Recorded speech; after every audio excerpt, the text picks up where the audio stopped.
qu'elle est malade. Une scène présentée par George Sattler et Tony Francis.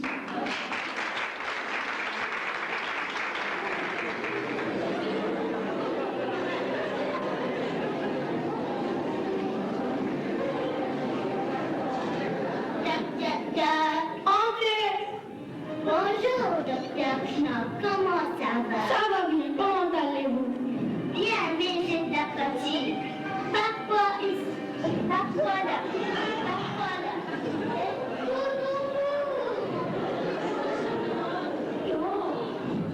Oh, et vous exploitez la peine vous-même. Vous devez avoir beaucoup de travail. N'avez-vous pas de domicile? Si, j'ai 3 valets, une servante et les journaliers dans la belle maison. Je vous plains, il ne doit guère vous rester de temps pour vous soigner. Oh non, Et pourtant, vous souffrez? ce n'est pas le mot, docteur. J'ai plutôt de la fatigue. Et vous appelez ça de la fatigue? Tirez la langue.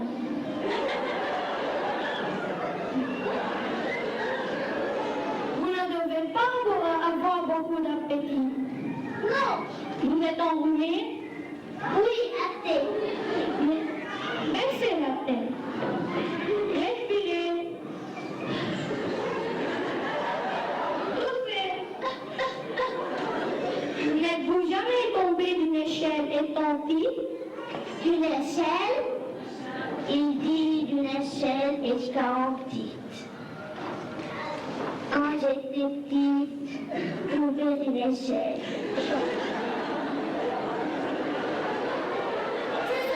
C'est ça, docteur.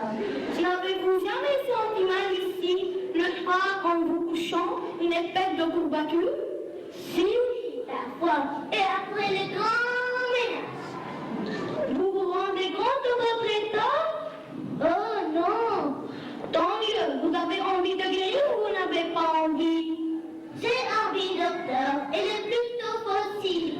Pour cela, j'ai eu à vous prévenir tout de suite que ce sera très long et très coûteux. Ah, mon Dieu! Et pourquoi ça, docteur? Parce qu'on ne guérit pas en 5 minutes, à moins qu'il traîne depuis 40 ans.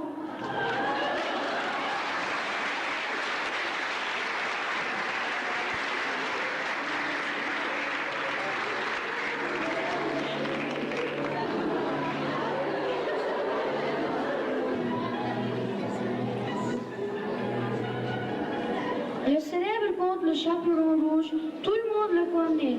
On va voir une parodie, Le Chaperon Vert, présentée par Michel, Grace, Charles et Tony.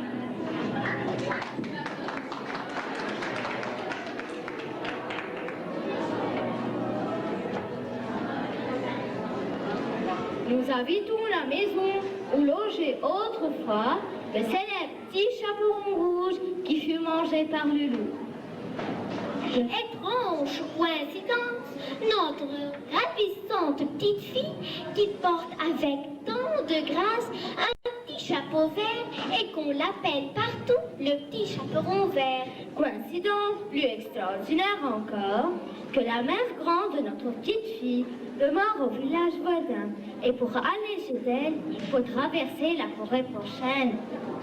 Ne dit-on pas que le fameux loup qui dévora le petit chaperon rouge et sa grand-mère rôdent toujours dans la forêt? Oui, toutes ces coïncidences sont particulièrement troublantes. D'autant plus troublant qu'aujourd'hui même j'ai fait cuire des galettes. Et des galettes, c'est affreux. Ah, je devine la suite.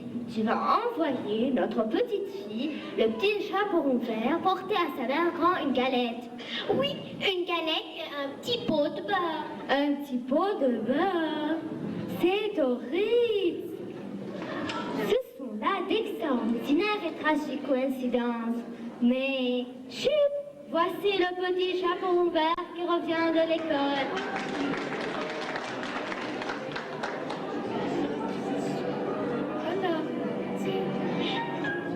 apporter à ta grand-mère cette galette et ce petit pot de beurre. Tiens, comme le petit chaperon rouge. Comme le petit chaperon rouge. Oh, mon cœur est rempli de sombres pressentiments. Dois-je la laisser partir? Dois-je la laisser partir?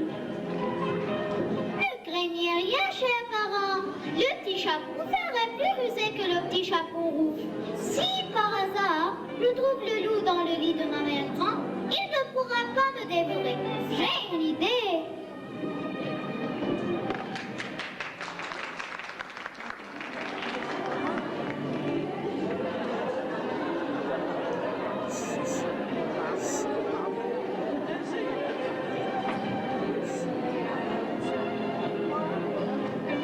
Dès que j'ai aperçu le petit chaperon rouge.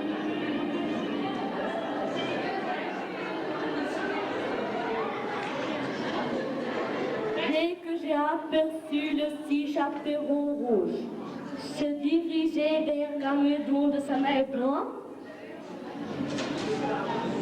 je suis arrivé le premier chez la mère Grance. J'ai dévoré rapidement cette vieille Grance, je pris ma place dans le lit et j'attends le petit chaperon vert qui va pas tarder à heurter à la porte. C'est votre fille, le petit chaperon vert, qui vous apporte une galette et un petit phosphore. Tirez la cheville et la bobinette chèvre.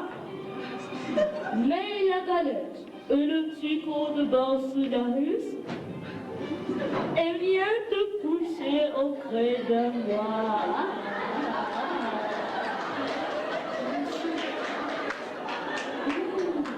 Ciel, c'est le loup. Je reconnais la même phrase qu'il prononçait jadis pour attirer le petit chaperon rouge dans le lit. Le misérable est en train de digérer ma mère grand, mais grâce à mon idée, il lui sera impossible de me dévorer. Eh bien, mon enfant, viens-tu te coucher? Me voilà. Oh, mère grand, que vous avez de grands bras. C'est pour mieux s'embrasser, mon enfant. Mère grand, que vous avez de grandes jambes. C'est pour mieux courir, mon enfant. Mère grand, que vous avez de grandes oreilles. C'est pour mieux s'écouter, mon enfant. Mère grand, que vous avez de grands yeux. C'est pour mieux te voir, mon enfant. Après tout, Mère grand, que vous avez de grands bras. mais tu l'as déjà dit, mon enfant.